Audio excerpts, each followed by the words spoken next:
Good day, everyone. How are we doing? Right, we should be live. There we go. Hello, everyone. How are we doing? I forgot the button's not synced again, so I unmuted you lot. I just forgot. Hello, everyone. Welcome to Trek Central Live for the 10th? Is it? Yeah, the 10th week now for Strange New Worlds, isn't it? I had to double check there for a second. The 10th and final week of Strange New Worlds, which is fantastic to think about, but also kind of sad because that means season 1's over. But hello everyone, welcome to Trek Central Weekly. We're of course the Trek Central team. I am Captain Jack. I've also got a Mr. Dom with me. Dom, how you doing? The name's wrong on the screen. I need to change those. No. Well, I'm here. I'm Commander Dom, whatever my rank is. And yes, me and Jack are finally here, both. I know, right? In an episode. It must be something like quantum reality, like flux thing, because we're never usually here at the same time. Yes, exactly. We are two separate people. So yeah. It's true. Yeah.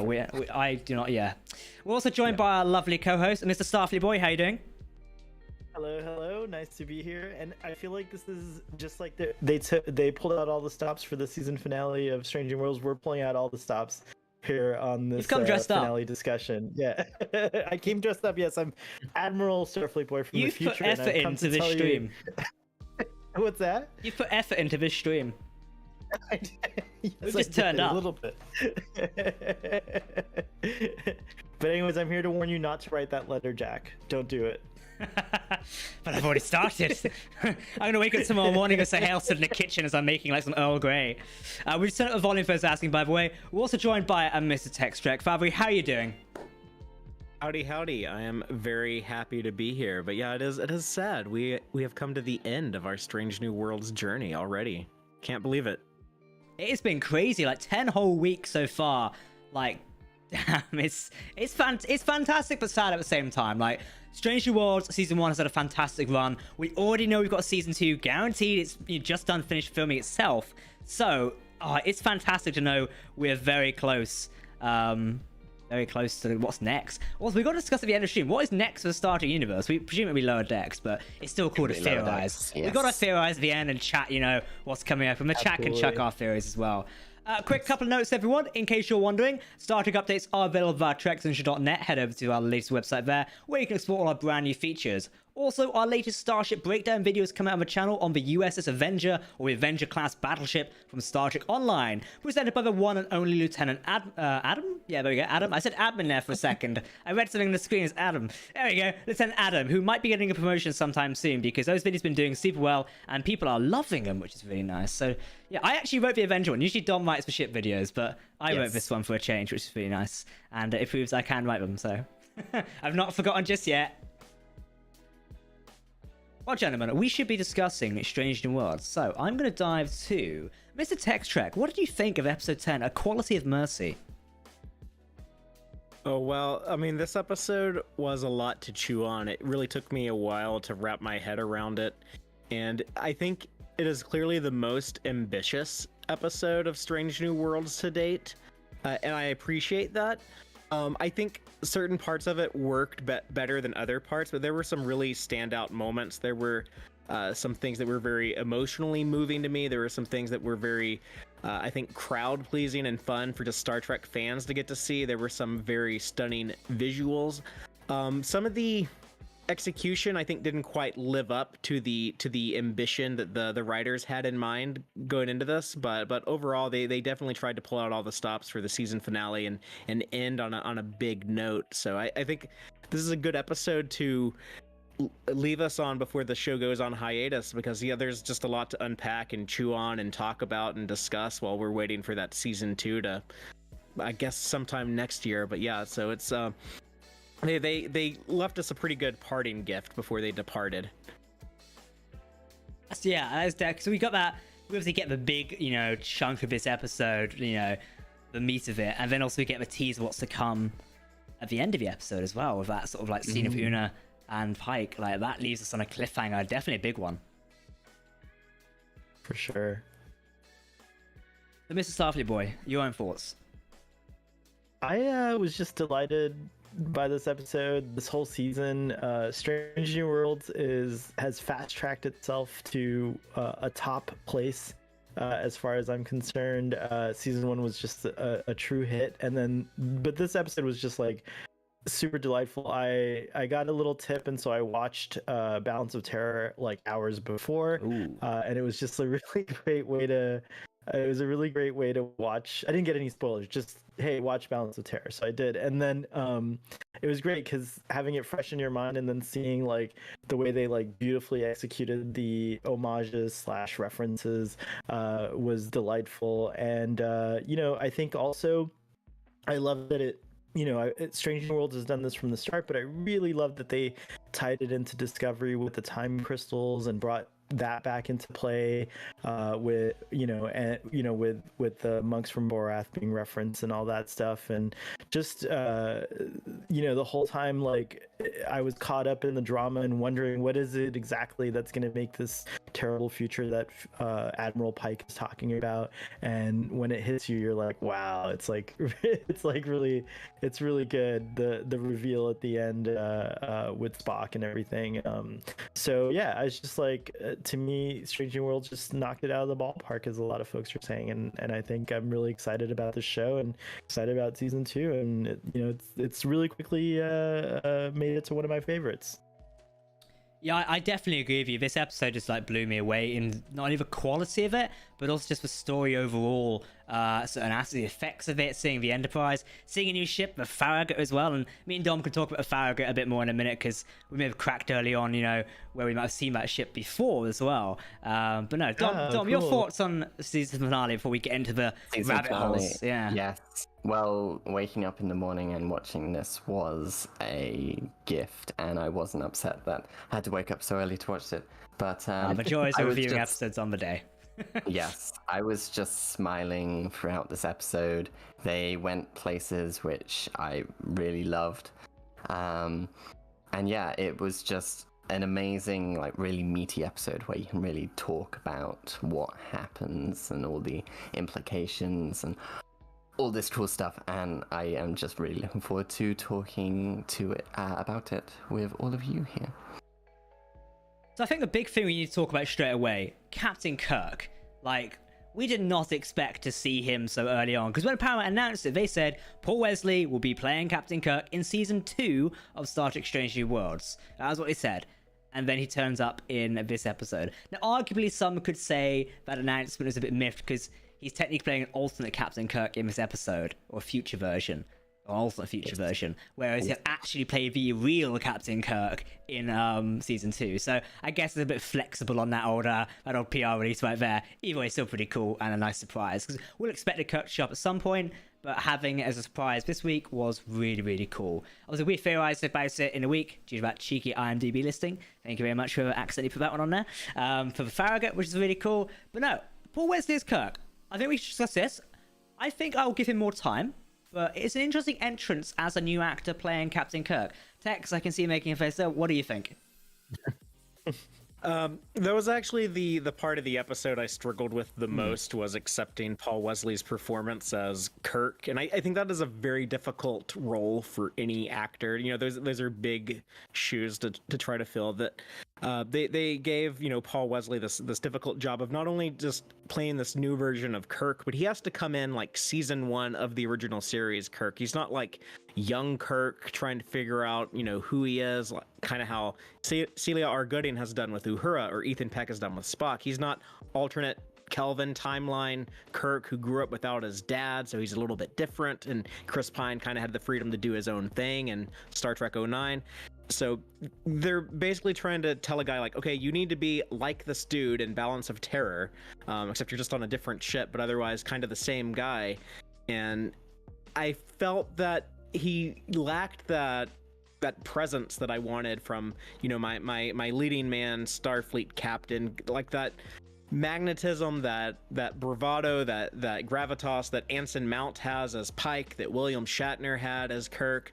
Unfortunately, I think Paul Wesley's performance was lacking as far as that goes. So it was kind of surprising to me.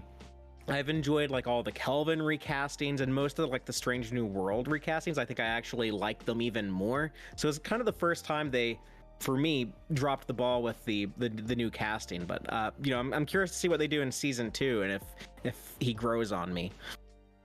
That's definitely a couple of good points there. Dom, your thoughts? Because we've been discussing Paul Wesley for quite some time. Yeah, we've been discussing it, and I think the thing which sold it for me more was, you know, I was like, okay, well, this is an alternate time Kirk. He's still going to be Kirk because he had a lot of the formative experiences the same, but slightly different. And I wonder if the actor went into this role wanting to do it different than Shatner would have done. And in the Ready Room, there's an interview with Paul Wesley where he basically says that. He says, well, this isn't the Kirk we know because it's, you know, he didn't get the Enterprise. He's still on the Farragut, so I played him slightly different. So then I think how I feel about Paul Wesley as Kirk in this episode and in the future will depend on how we see him in season 2, and I'll hold off my reservations for the moment until we see him as the Kirk we kind of expect to see. So that's really my thoughts about it. Other than that, I thought he was just okay in this episode.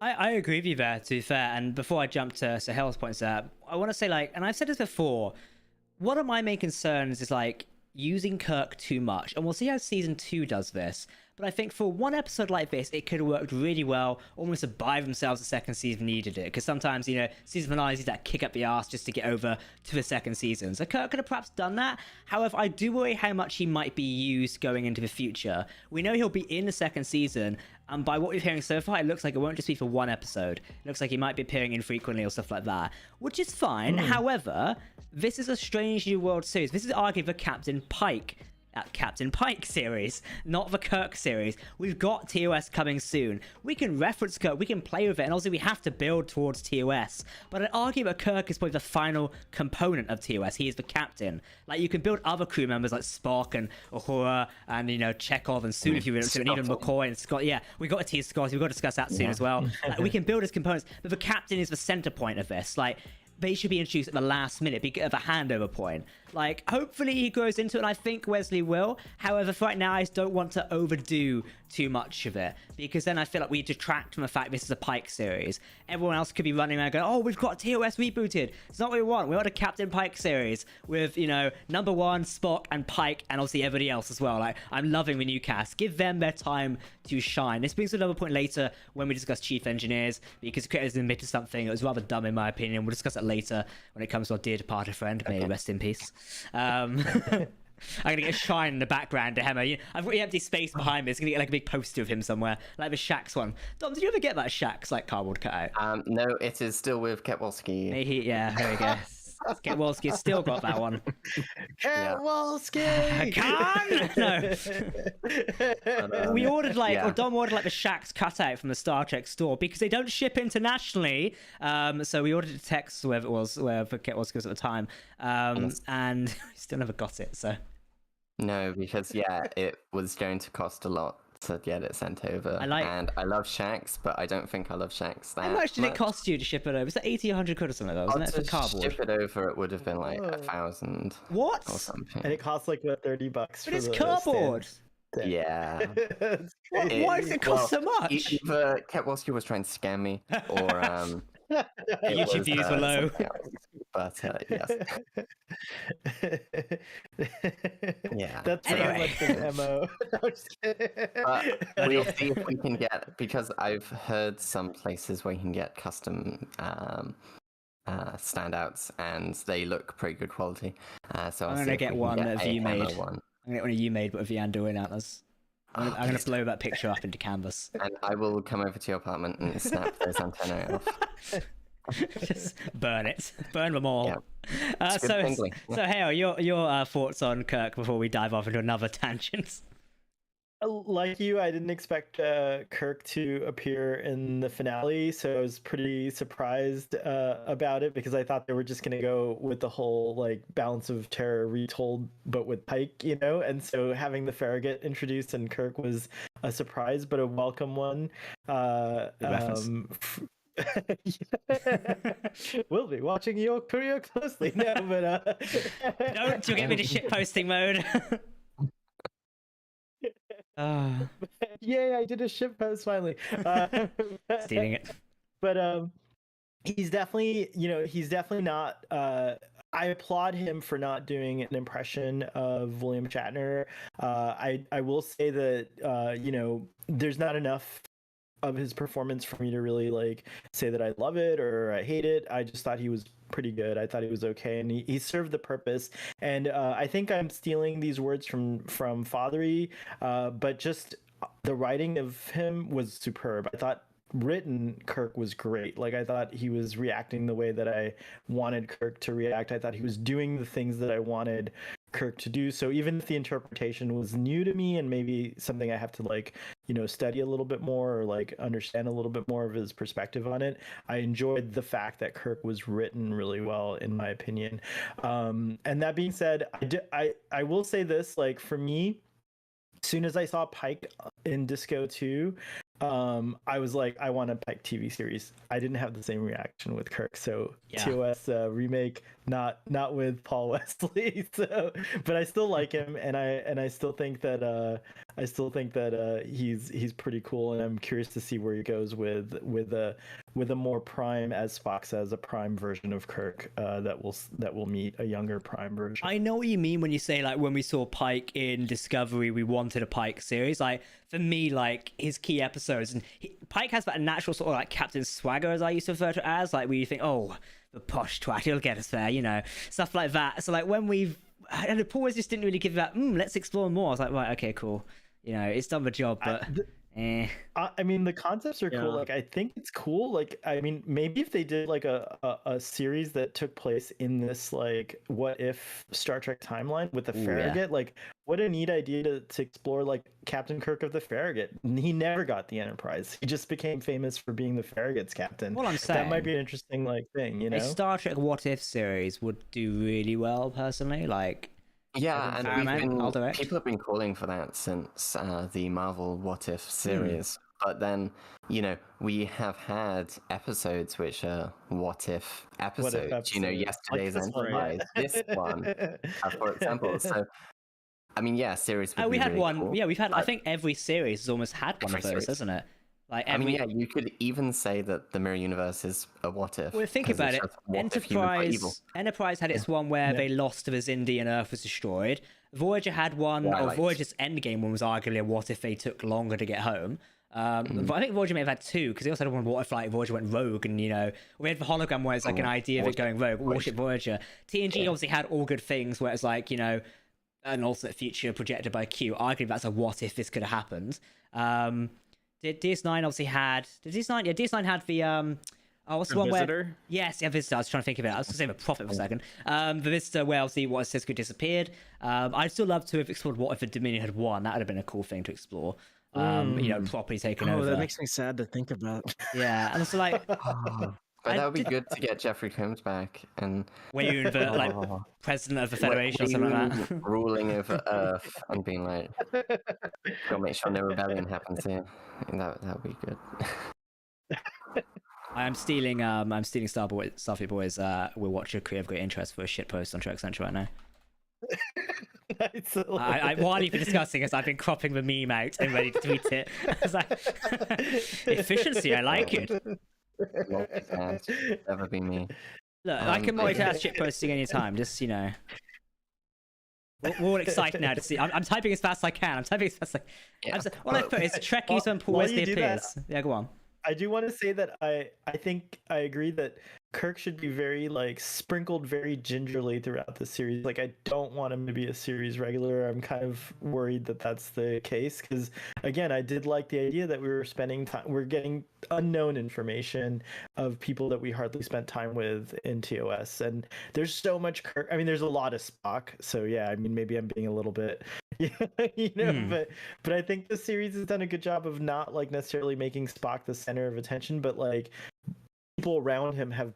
We're getting more of Spock's world through T'Pring and Cybok. So I think that's a neat twist on learning more about Spock. Not necessarily focusing too much on him, but that being said, with Kirk, I just don't want to see him again until the end. One thing I of think the series. It would be fine. Is that I think this episode would be enough of Kirk. And having Pike meet Kirk in an alt timeline and be like, oh, this kid the Enterprise would be lucky to have you as a captain. And then it just enhances so much stuff without Pike having met Kirk, and that's really cool. And I'm just worried then how Kirk will be in season 2 and whether he'll meet Pike. Obviously, in the menagerie, Kirk says that I think They only met once. Mendez. He only says, "Oh, I met him." He doesn't actually say, "I only met him once." He says, "I met him at the handoff," which we assume is only He once. says, "I met him when he was promoted to fleet captain." Yes. So Which they may that could then be be like- like, okay, we're not when they going. did the handoff. That could be like when I last met him, something like that. Like that can be interpreted very differently, like in very different ways. Like there's also enough creative writing to like for a get out of jail free card of that term there. Like much of Star Trek, it's easy to navigate And around then that. I would also say that I don't think Kirk detracts from this episode. I think he enhances this episode. Yeah. But I just don't want him to detract from the series if he carries on. And whether he overwhelms certain episodes. Like, this season, we haven't got an episode which focuses on Ortega's or Yeah, exactly. Chapel, or, I mean, you could argue, but, to then have episodes focusing on Kirk, I feel would be detrimental to the rest of the cast, which should get it because some of these actors are amazing and we should get some cool episodes with them. No, I have totally a theory on agree. how they might make it work though with Kirk in season 2. Because we know that he's going to be hanging out with Christina Chong. We saw the pictures from when they were shooting on location in Toronto. She's going off on her mission to find that kid's family from All Those Who Wander. So if she's going to be hanging out on the Farragut, maybe there's going to be like some season-long B story, or sometimes we just cut over to the Farragut and see what's going on that ship instead of just stuff on the Enterprise. I don't know if they would actually put Kirk on the Enterprise now. But I mean, if Una is off in incarceration, that does kind of open up the slot for an executive officer. But I don't know if they're going to put Kirk there. It might just be stuff that we see on the Farragut and have La'an, our Strange New Worlds character, as kind of our POV character onto that ship and whatever is happening there. The thing with the fleet captain promotion being the time when he's told Mendez he met Pike in the Menagerie Part 1. We don't really know what a fleet captain is. Like, the only time they ever talk about a fleet captain in all 56 years of Star Trek is the Menagerie. So it's possible that Pike becomes fleet captain, but he's still in command of the Enterprise. I mean, I don't know what a fleet captain does. No one really does. So that would also allow them to have Pike meet Kirk and still adhere to all their continuity stuff they want to do right by. I think that idea of having La'an be the Strange New Worlds focus character on the Farragut then is like really well seeded in this episode where she's the XO of the Farragut. Definitely. And is very Una-like in that role, having longer hair. Nice. She hugs people. She hugs people. So it would then be interesting. She needed Kirk in her life. She Yeah. had some romance with Kirk, and that made her loosen up a lot. It's probably more that sounds bad on so many levels there. But it started bad when you it's said a nice way. No, never say you need Kirk in your life and then the word loosen up. Be like, I get flashbacks to TOS now. Oh God, no.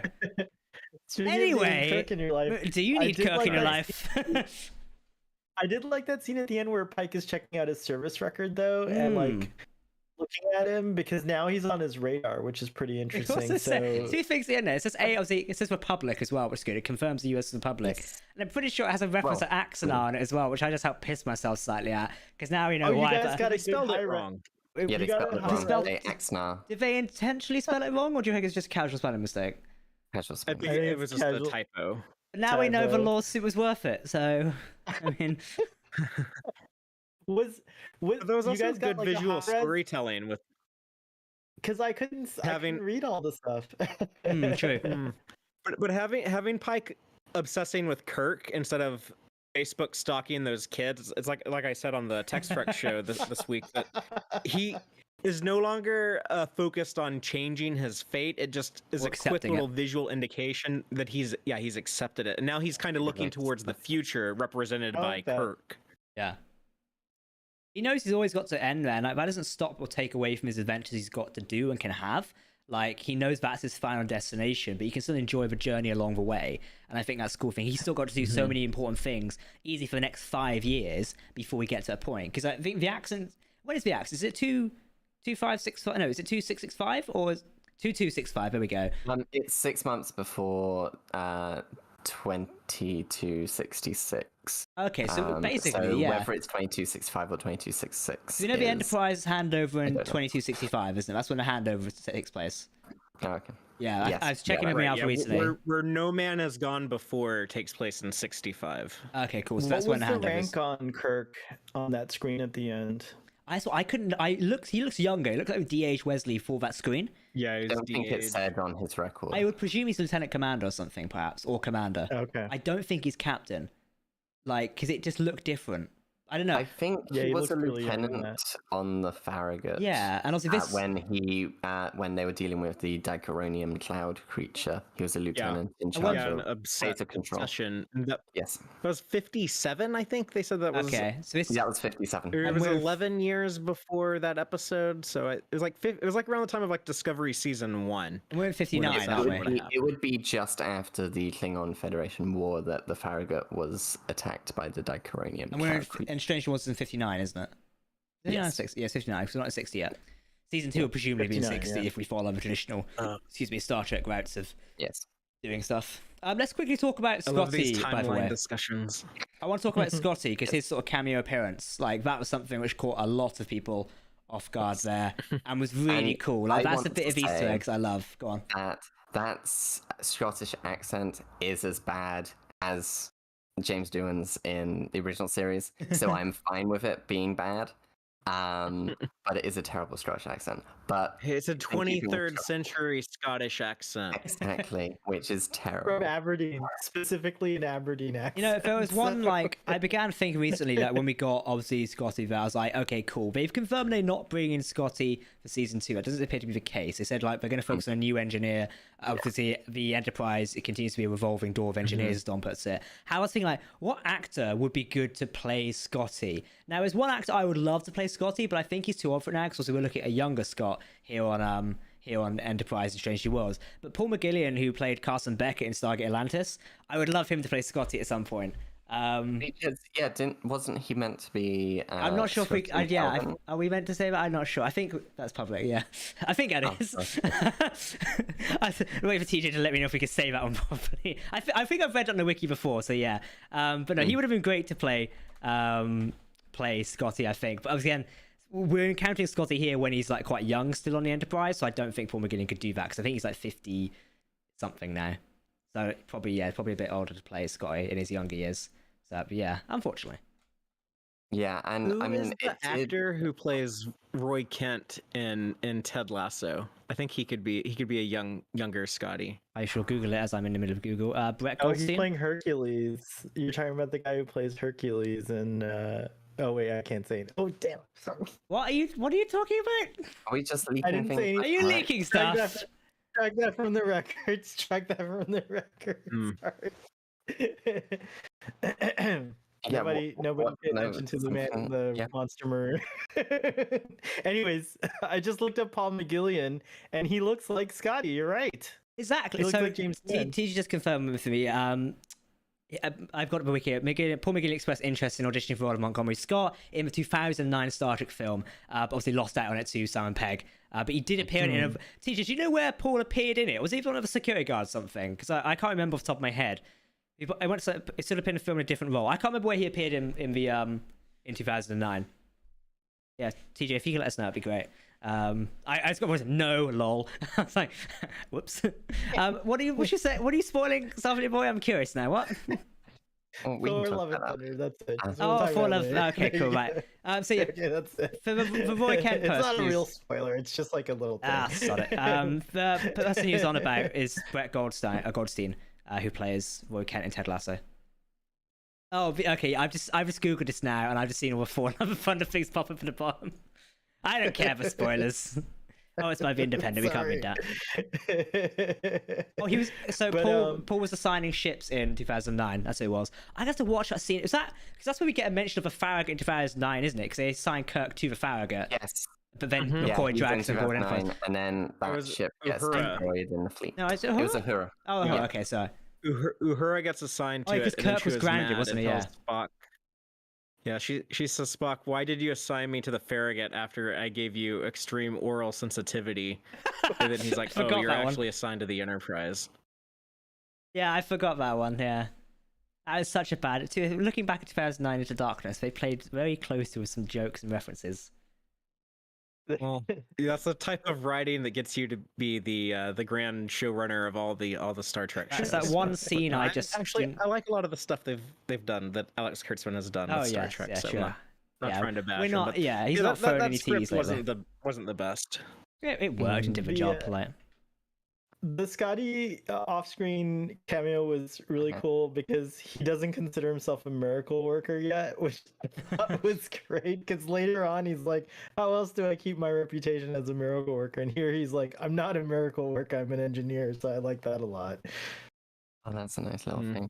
Just a reminder, people, by the way. Just a little Easter egg, but yeah. Just a reminder, people, by the way, don't forget to hit that like button. We've got 99 of you currently watching and 42 likes. If we can get to 100, that would be fantastic. Let's see if we can get there. Also, by the way, if you feel like supporting the stream, feel free to click the super chat button or become a member. You can now gift memberships if you already are a member. It's a brand new YouTube feature. Talking about members, we had 2 new members this week. Oh, did we? Stu Davies and Janice Wilcox. Where'd you see that? At the cadets rank. It's in the dashboard. Is it? Oh, okay. Oh, you're on the dashboard side. Okay. Yeah. And it says they joined 4 and 2 days ago. Oh, Nobody has become a member during a stream, sadly, so we can't shout you out. Can we change anyone? Like, we'll shout out, yeah. Also, how's my shitpost doing on Twitter? But yes, we do appreciate all those of you who become members. Doing well. And you get access to some cool emotes, and you help support the channel. We've got. I'll see if I can put some emotes in here right now. There you go. You also support our adventures, like going forward and stuff like that, and doing random stuff. So basically, all of us will get drunk at the next Star Trek event. We won't. Well, not on this revenue anyway. We've got not in a live stream. Yeah, we take all our shield money goes towards that. Yes, obviously we get paid by Paramount. The finale was great. I really liked it. Paramount, please. Yeah. But yeah, I mean, I've been drinking. Oh, hey, we got a new member, Rob Basemore. Thank you very much for becoming a crewman on the channel. Yay! I've got a confetti cannon, but I'm not hoovering it up, so I'm not hoovering that up. We got these confetti cannons for the 24-hour stream last year, or this year actually, and I set 2 of them off in the house when Hamish was still living here. We're still finding it to this day. We're still finding the gold confetti. It's really bad. I reckon we should do a charity stream for Trek Central this year. Like, we've got to find a worthwhile cause to do it. Stream. I think once we pass Lower Decks maybe or something like that, and into like the end of the year, we could schedule one. I think that'd be kind of good. Yeah. Have some guests on. I mean, yeah, there was the Ukraine charity thing with Sean Farragut earlier in the year, which was a week after I did my 24-hour stream, and I was quite tired. Yeah. But yeah, if we can find a great charity to raise the money for, I'm all for that. It'd be nice to put like some sort of charity initiative together, like a few people have done. You know, get some of the Star Trek cast and creatives involved. That would be kind of nice. Yes. We can come up with something. It'd be fun. Anyway, gents, let's continue talking about Strange New Worlds. I think one of the other big focus I want to talk about is the Romulans. They looked fantastic in this episode. Yes, take it away, John. Take it away. They actually look amazing. And first, I mean, I want to just talk about the ships first, if that's okay. Go for it. Oh, quickly, before we do, should we quickly talk about Farragut first? Because we don't actually talk about the ship. Well, it's bloody Romulan ships. So with Farragut, we don't know what class of ship it is yet, do we? Like, no one's confirmed what class it is. Though it does look kind of like a Surya class from the FASA guides.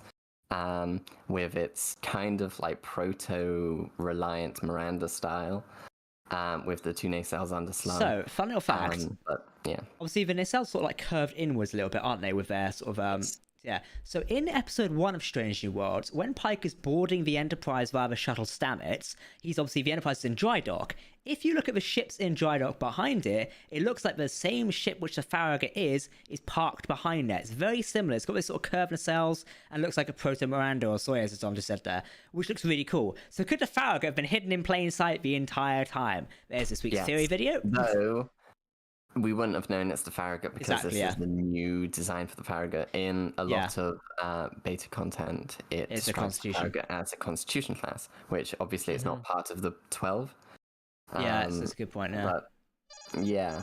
Veritas, thank you for the $20 donation, by the way. That's blown. Yeah, that's a very loud noise coming from my ear. Thank you very much. Let's get a hey, everyone. You didn't even put a message in that super chat. We'll have to watch out if Veritas puts one in. You get to say something. Veritas, if you say anything in chat, well, Starfleet Boy will read it in a funny voice. There you go. There you go. Yeah, exactly. And so we shall go to war. You know. But the Farragut is a really cool ship, and it has the kind of underslung deflector dish, which actually has a dish on it, which is very TOS style compared to the Archer, which had more prongs.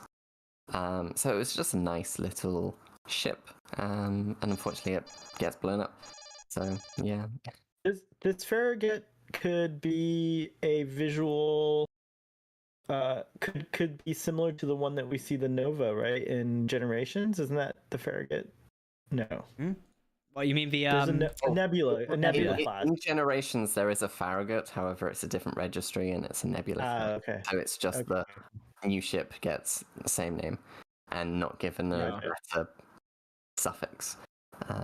So yeah, I think there are 3 different Farragut ships throughout Star Trek. There's one they mentioned in DS9. There's a Farragut in which is usually stationed at DS9 during the Dominion War. Is a Farragut. Yeah. I was looking at a picture, and I really like the picture because it does appear to almost like a merge between Discovery era ships and Strange New Worlds era ships, I guess. Like the nacelles just look very Discovery-esque. The nacelles look very Constitution of the Farragut, and I wonder, especially considering last week when we had the Sombra class, which was basically, it's a faster ship, it's a rare variant of the Connie. I bloody hate that. It's made out of Connie parts. I wonder if the Farragut is also made out of Connie parts. And why have you got so many Connie parts laying around? What the hell is happening to these ships? It makes sense because after they lost, a third of their fleet during the Klingon Federation Wars, they just mass-produced Connie parts and was like, slap it together. This does appear to be like a typical Starfleet thing to do. Oh, we lost half a fleet. Let's copy and paste the entire thing. Hence why we get the Inquiry class in Star Trek Picard. And also we thought like a good reason for that is that if, shipyards are blown up and half the fleet went missing, you'd need to quickly replace stuff so you'd make the same thing over and over again rather than pissing around with designs. There's a great, I think it was NavyCon presentation by a naval officer talking about the Inquiry class. And being like, this actually makes sense that Starfleet would do this after the Dominion War. Which is where, when we did our Inquiry video on this, I mentioned that specific presentation because it's really, really cool. And I recommend going and looking at that if you're mad about the Inquiry class and being a copy and paste. I think Adam presented the Inquiry one as well, so it's a good video to watch because it's gone off the rails. It's one of our highest videos, actually. Speaking of which, by the way, I wish they'd changed the bridge of the Farragut a little bit more. I feel like they could have done something with it to make it a little bit different. What you guys, Tex, what do you think about that out of interest? Yeah, I mean, it was clearly a redress of the Enterprise bridge, but, I kind of expect that with Star Trek shows. Just whenever we see another Starfleet ship bridge, it's probably going to be a redress of whatever your main hero ship bridge is. But I don't know what else they could have done. If, built something new from scratch for just, one episode doesn't make a ton of sense economically, but maybe if we see the Farragut more in season 2, I think it's possible they might build a separate set that looks more different for the 2259 or 2260 Farragut. And also it could be interesting. Be like, it's just a Constitution bridge module slotted onto this ship. Stop with the Connie parts, please. Plug and play. Too many. Plug and play. Everyone gets Connie parts. Okay, Dom, your Romulan ships. Go on. Well, before you go from the Farragut, though, I'm just looking at a side view of it, and it looks a lot like the Reliant from the side. Because even though there's a curve to the struts on the nacelle struts, from the side it actually looks like they slant backwards a little bit. So it's pretty cool. It's a neat design. I have a lot of Eagle Moss models, so that one's on the list now, the Farragut. And I thought she maneuvered really beautifully, and that whole scene where the just the visual effects was very cinematic, where the warbird was coming out of the comet attacking her. She did that whole thing, and then just the way the camera pans after the saucer is destroyed, and you see the bird of prey just like swoop and then turn to go get the Enterprise was like thrilling. I thought they did a great job with the space The models. whole sort of effects was great.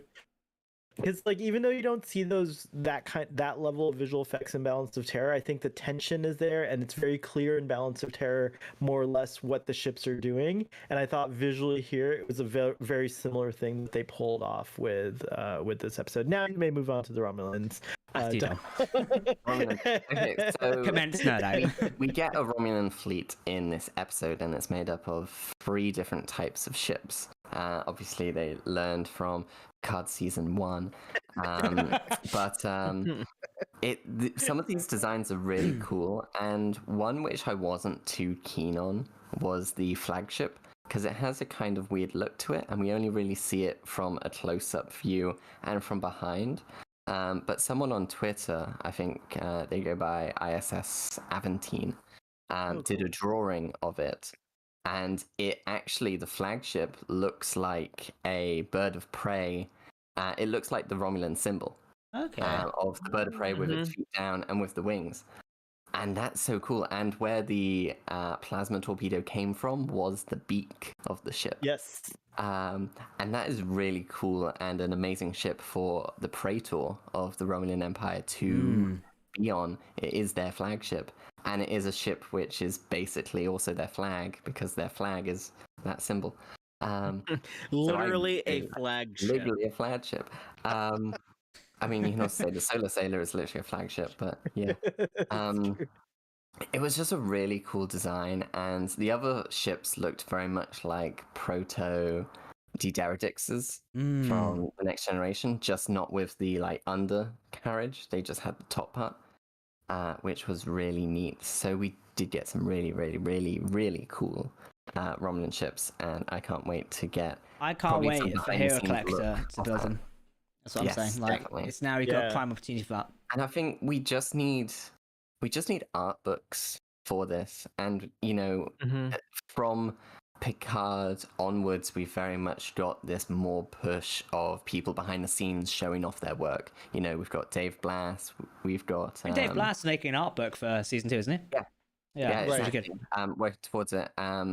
Daniel Burns, one of the concept artists for Strange New Worlds. Timothy Gill. Oh, yes. This is all sort of stuff Paramount should be selling. Lee. Like, it should be stuff they thought of bloody ages ago. Yeah, and you get obviously, Star Wars. We have gotten some art books for Discovery Season 2, Season 1, but it's kind of had a drop-off recently. I guess we can all blame the pandemic for an easy excuse, but, Yeah, definitely. But it would just be nice, and I'm sure a lot of people would pay for some of these, a book which has some concept art, some unused designs, because I think that's really cool. And if you've watched any of our ship breakdown videos, we're really plugging in today. I always put but I really like the ship breakdown videos, but I always put a separate act being let's talk about the behind the scenes aspect, because I think that's cool, and hopefully the people who watch those videos also think that that's cool. So just getting that information out is really, really good. And to just credit these people who are behind the camera and don't get as much recognition as the actors or the directors or the writers. So yeah, there we go. I totally agree. It's I think more behind the scenes. I've been saying for a while now, just give us a behind the scenes tour. If someone wants to, if Anson Mount or even one of the other cast wants to walk me around the set of the Enterprise for 15 minutes on Paramount Plus, I will happily sit and watch that and drool over it, because it's the sort of content we want. The set designer has definitely said on Twitter that he said someone to me, asked, it was me who asked. You need to. Oh, was it? It was me who tweeted and asked. We need to tour around the forgot. ship.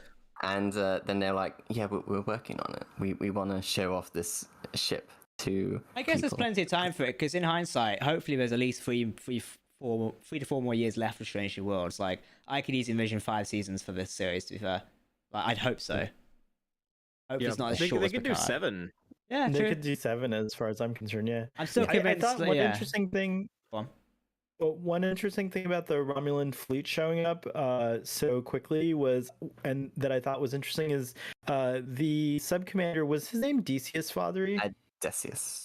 Or Well, Decius? the character in Balance of Terror that kind of undermines the commander is named Decius. He's never called sub commander in Balance of Terror. The sub commander in Equality of Mercy is never called Decius, so I don't know if they're the same dude. I think they're the same he person. is called Well- Decius in this episode. I'm pretty sure they say Decius in this episode. Okay, I thought they only said sub commander, and I thought it was credited as sub commander, but I might be wrong. If he is Decius, a little nugget we get in Balance of Terror is that he has friends in high places. So I imagine that the prime timeline Decius also called for the fleet, but they were sitting back there cloaked watching, and when they saw that Kirk had was responsible for basically crippling and then just the destruction of the bird of prey, they were probably like, oh yeah, let's just back off, that didn't go well. They wouldn't have had cloaks. The bird of prey is the only cloakable prototype at this point. Oh, is that right? Okay, fine. Well, but maybe yeah, they're hanging out waiting and they never show up in Balance of Terror, but here we see the what if, and then they do show up, and I love that the Praetor is like first in battle. The Praetor's like also in Balance of Terror, it is I think it's Decius who says, I'm keeping the Praetor apprised of this. Oh, and I that's have right. communication with them. That's so right. then in this episode, because the Romulan commander is given the wiggle room by Pike to air out his, I don't want to go to war, let's try and go for peace.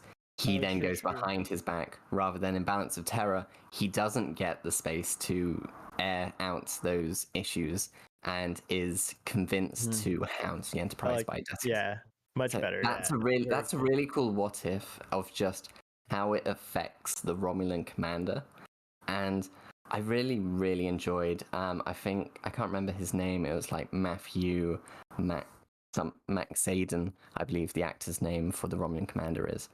Yes, the Romulan commander is Matthew McFadden. Yes, there we go. Just the fact that, Mark Leonard played this character 55 years ago. I read something really interesting. The Romulan commander's name in Balance of Terror is basically reversing Sarek or something like that.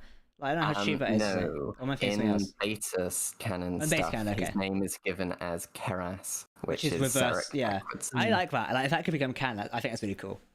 Yes. But unfortunately, this guy is destined to find his friend, die, and never give his name. So, in any time. I liked the performance, but I feel like it couldn't live up to what Mark Leonard did in Balance of Terror, and that was it's kind of both a strength and weakness of this episode is taking a lot of the moments and stuff from Balance of Terror. Is they get like these really good things to recreate, like the push in on Spock with the eyebrow raised when they reveal that the Romulans look like Vulcans. But so many of these moments, like they pale in comparison to a lot of the stuff in Balance of Terror, and that's a tough act to follow. It's one of the best episodes of Star Trek ever made, that will probably ever will be made.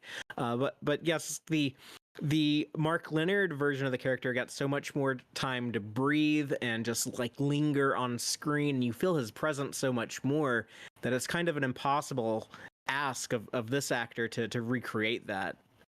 Yeah, and I saw a lot of people online being like, they really should have got James Frain to play as this Romulan commander, just because he plays Sarek.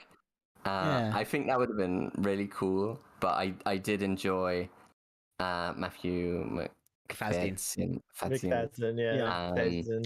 And again, I want to stress, I think he did a good job. Oh, definitely. Yeah.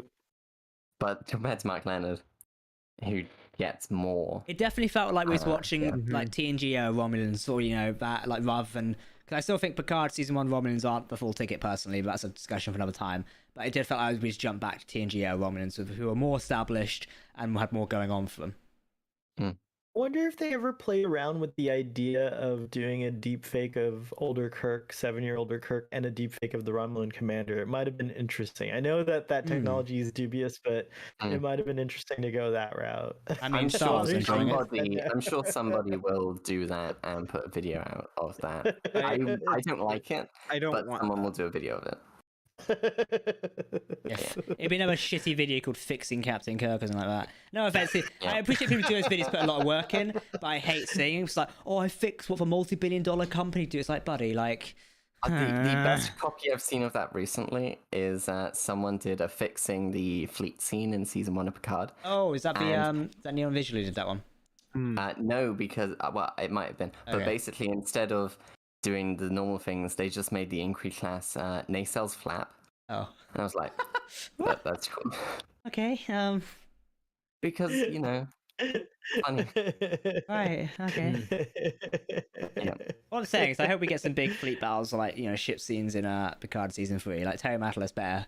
I think he will, but hopefully. By the way, that's what they're promising. Yeah, as a quick one, as we all know, San Diego Comic-Con is just about 2 weeks away, under 2 weeks away now, which is fantastic. Now, Trek Central is going to bring you all the brand new news and coverage from the Star Trek panel on Saturday, which I believe is between 8 p.m.-ish and 10 p.m.-ish, give or take. The exact times we'll put them on Twitter, and also we'll bring you live coverage as well.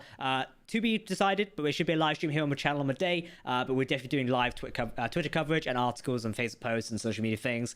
If you're also interested in other aspects of the fandom as well, head over to nerdgasm.net. We'll also be covering House of the Dragon and many things like that at San Diego Comic-Con, which will be really cool. But speaking of the Star Trek panel, it is held in Hall H, as it is usually every year when SDCC is on. We do know Star Trek Strange New Worlds having a presence, Star Trek Picard, and Lower Decks as well. Now, Lower Decks is hopefully the next series along in what's next to Star Trek right now. We should be expecting that in August, hopefully. No confirmed date just yet, but it's been targeting summer 2022 for a while, so that's hopefully when we'll see Lower Decks. However, the fact Picard's turning up and Gates McFadden herself will be joining Sir Patrick Stewart does indicate to us we might be seeing a trailer, or a rather larger one, for Picard Season 3, which is hopefully heading towards airing at Q1 of next year, which is very cool. We're also seeing Strange New Worlds turning up, where I believe some of the cast and executive producers will be talking about Season 2 and Season 1 as well. And of course with Lower Decks, where Mike McCann will be joined by some of his cast stars to talk about what's probably coming up in Season 3 of Lower Decks, and also bits of Season 2 as well. And apparently there are meant to be additional bits of Star Trek news here somewhere, as Alex Kurtzman, I believe, is on stage, I think, joining by someone else. I can't think it's Alex Kurtzman. I need to read the post again. Rod Roddenberry. That's who it was. I was going to say Heather Caden, but I don't think she's there anymore. But yeah, so it's really cool to actually see that. I think it's going to be a great time for Star Trek fans, because we always enjoy SDCC, because we get a lot of Star Trek news out of it. I'm really interested in Picard personally. How about you guys? Oh yeah. I'm definitely most excited for Picard, because I think we're getting at least a proper teaser trailer. Not that little announcement trailer that showed him, writing a letter. Like, this is going to be a proper teaser trailer, or maybe something bigger than just a teaser. Yeah, I'm excited about Picard Season 3, and I do hope we get a good trailer for that. Do you think we'll even get anything? Like Picard? You're excited for Picard, Starfleet boy? I didn't realize that was one of the shows you were into. I'm super into Picard. Are we gonna get a Strange New World Season 2 teaser this soon, do you think, or no? I feel like we might get we maybe get a post or something, or art potentially. Not a trailer. Yeah, I think it's too soon for a trailer, because they've only just wrapped filming, so post-production is probably now in progress, I'd imagine. Or what they could do is they announce the cast or who they are casting as Cyborg. Or they could announce our new chief engineer. Or yes. Either of that. Sorry. Cyborg is the new chief engineer? What? Oh god. No, Father's the new Cyborg. Father's playing Cyborg. I'm the new Cyborg. Sam Witwer as Cyborg is all I'm saying. Sam Witwer. He said it on Twitter. Yeah. He said, "Let me play." He said it on Twitter 3 years ago, and then a week ago. I really wish we could get an interview with him at some point. That'd be great. Because he's a Twitch stream as well. I'm trying to arrange that. So quick touching on it again. According to the official announcement of the SDCC Star Trek panel, will cover the latest seasons and tease what's ahead, along with a few reveals and surprises. So whether we'll see other updates on the Star Trek universe, that could be really cool. I would love to know more about what's coming up. Usually Kurtzman has been known to tease what's coming up, and to be fair, we have been quite focused on what we've currently got, which is a good thing. Like, we don't want to reach out of the box too much, but it'd be nice to hearing about what's next maybe for the Star Trek universe. Like, we've not had any new announcements for a while now. Obviously that has backfired in FAs previously. I mean, we announced Section 31, that went down really well, and we've announced the movie probably more times than I can count, or at least mentioned it, but now hopefully we might get at least a hint of like, hey, we're doing this, or hey guys, we've given Terry Matalas a brand new series, and his team are going to be creating Star Trek 25th Century or 2041 or whatever it's called. Like, please, Terry, give us a new series. Honestly, new series with a new Enterprise. I've got a big prediction about Picard and what it might jump in a new series, but I'm not allowed to talk about it just yet because I need to cross some T's and dot some I's before I can talk about Theory. So yeah, we're not leaking it. I promise. Sorry, go on. Is it okay to make a prediction for season 2 of Strange New Worlds? Go for it. Yeah, go for it. yes. Episode 1, courtroom drama. Ooh. Courtrooms. Okay, Yes. so if we get that, we need to get someone to play Samuel T. Cogley Or to defend Una, because I still want that. Can we do an episode of Boston Legal, but in Star Trek? Sir Nazelot in our audience said she'd like to see Pike versus April, like going head to head, like, and that might be an interesting situation if April is the one who's the antagonist for just that episode, because he has to like in the courtroom. So I think that's pretty cool. Agent Holmes, who plays the Admiral of April, did confirm he'll be back for season 2, so that'd be pretty cool. So we know we'll see more of April. I really like the fact they're using April as like an Admiral Forrest sort of vibe, where he just pops up occasionally and does stuff. Right. Set this episode on Starbase 1 so I can see it again. You love that bloody ship. Space. I mean, I could get my model right now, but do you have a model of Starbase 1? Yeah, it's right over. Okay. I guess I have to. You don't have. He has the one that doesn't have the biopods. So no biopods on that one. There it is. That's a big model. Yeah, it is. That's a big model. You're happy to see me. Yeah, it doesn't have the domes, but cool. It's a fake Starbase one. Dom, you could build the domes. Yes, I have been thinking that. I just haven't had the time. You can live stream it on Trek Central when we run out of videos in about 2 weeks. It won't be that bad. 12 hours of Dom building Starbase 1. Content coming out in the coming weeks, so subscribe to be up to date with that.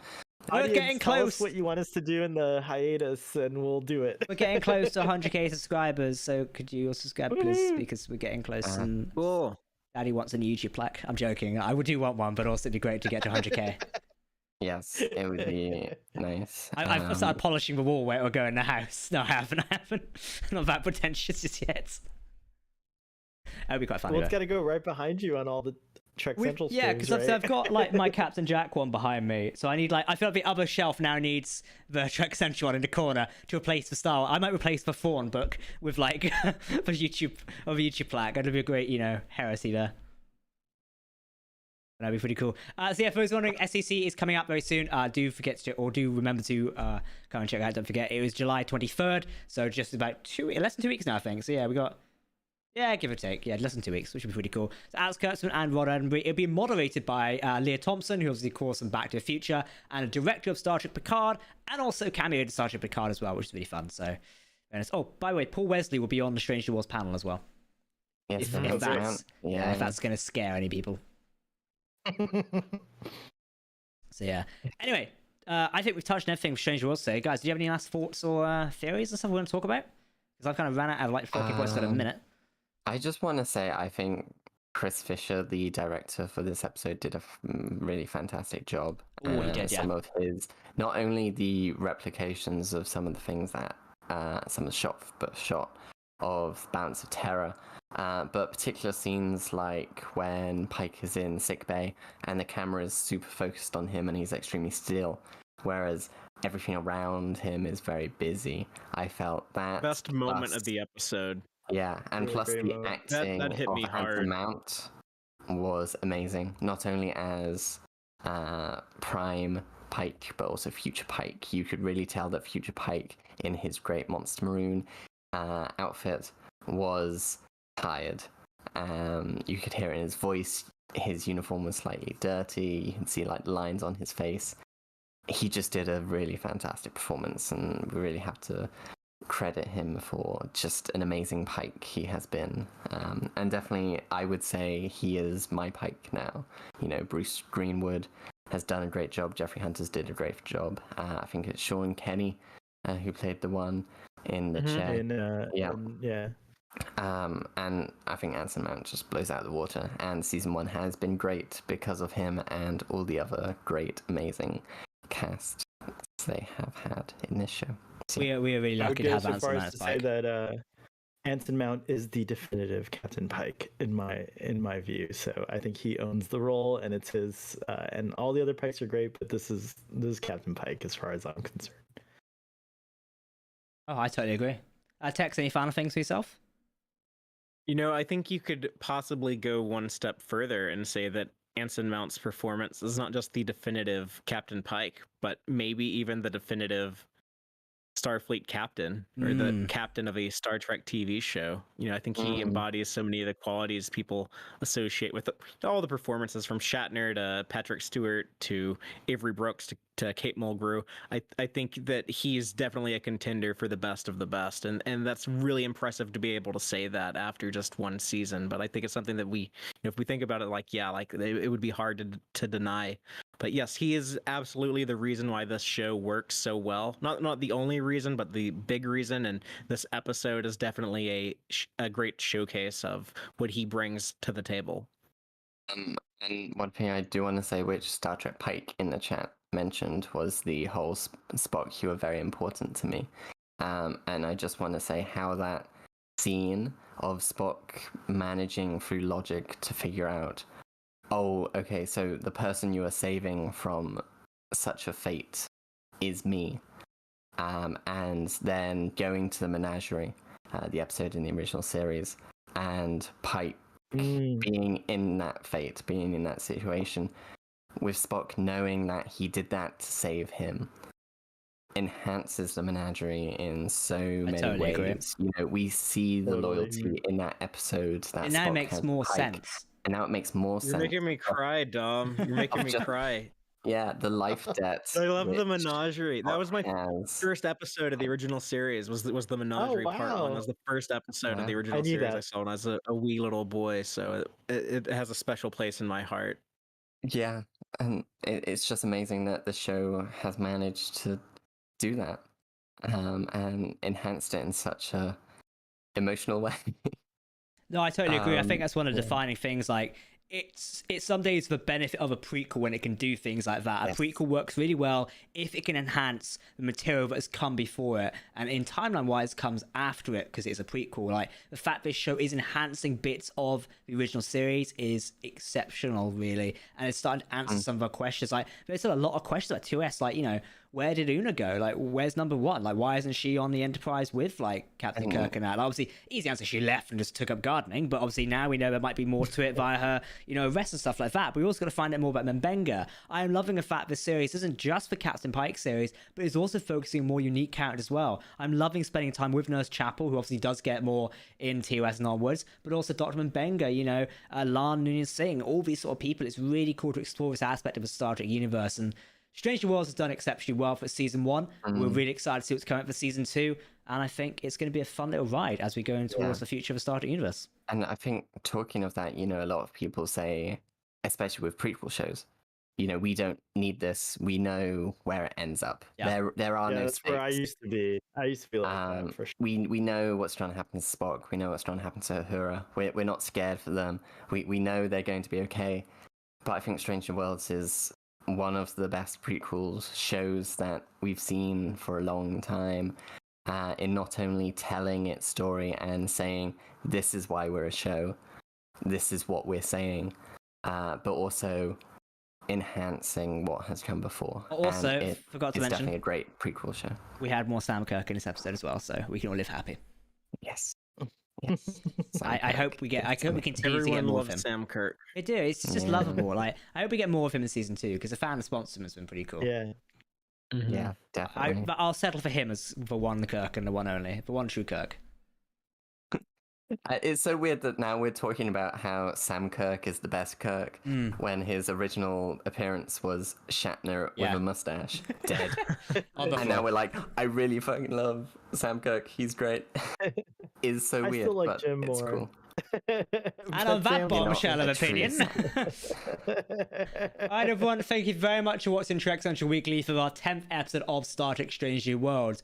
We'll be back next week with more discussions on the Star Trek universe, including probably some theories about San Diego Comic-Con. After that, we'll be back for discussions on San Diego Comic-Con because there'll probably be some exciting Star Trek news to talk and nerd out about. So enjoy that one as we've got a busy couple of weeks ahead of us. If you want to keep up to date with the latest Star Trek news, head over to TrekSocial.net. Hit that subscribe button if you made it through an hour and a bit live stream without realizing who we are. And if not, you want to check out Starfleet Boy and Tech Trek channels. Gentlemen, where can they find you? Starfleet Boy, Sure, just do a Google. Oh, sorry. Go ahead, Father. Go ahead. I was gonna say Starfleet Boy. Just Google it. I'm the only Starfleet Boy, thank goodness. So check us out on YouTube, and I hang out on Twitter a lot. Yeah, and you can find Text Trek on YouTube. We're live every Friday night at 7 p.m. Central, or listen to us wherever you get your podcasts. I love it when people say wherever you get your podcast. It just sounds so professional. Like, wherever you get your podcast, you know. It is true. You can find Text Trek on all things. I have so many jokes I can make of that for the sake of professionalism, and I like to, so. Alright, everyone, thank you very much for watching. We'll see you next week. In the meantime, do catch our latest videos throughout the week. We've got no preview content for this week, so I'm sure we'll upload something and make fun about it. Either way, live long and prosper, my Trekkies. Yeah, hit it.